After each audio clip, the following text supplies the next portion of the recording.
પોરબંદર જિલ્લાના કુણવદર ગામમાંથી common send બોવા એટલે કે બંબોઈ નામના સાપનું રેસ્ક્યુ કરાયું. પોરબંદર જિલ્લાના કુણવદર ગામમાંથી કોમન સેન્ડ બોવા એટલે કે બંબોઈ નામના સાપનું રેસ્ક્યુ કરાયું હતું.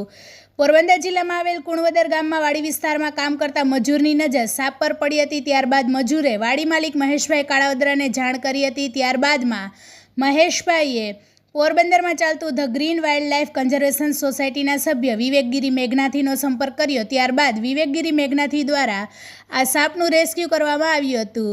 રેસ્ક્યુઅરના જણાવ્યા અનુસાર લોકોમાં એવી ખોટી માન્યતા છે કે આ સાપને 2 મોઢા હોય છે અને 6 મહિના આગળ ને 6 મહિના પાછળની બાજુ ચાલે છે, જે સાવ વાત ખોટી છે. આ સાપને એક જ મોઢું આવે છે. તેનું મોઢું અને તેની પૂંછડી 2 એક જ સરખા હોય છે. તેથી લોકોને જોવામાં એવું લાગે છે કે આ સાપને 2 મોઢા હોય છે. લોકો દ્વારા એવી પણ અફવા ફેલાવવામાં આવી છે કે આ સાપને વેચવાથી લાખો રૂપિયા મળે છે, જે બધી વસ્તુઓ સાવ ખોટી છે. એટલે લોકોએ આવી અફવા કે ખોટી માન્યતામાં ધ્યાન ન આપવું જોઈએ તેવું પણ જણાવવામાં આવ્યું હતું.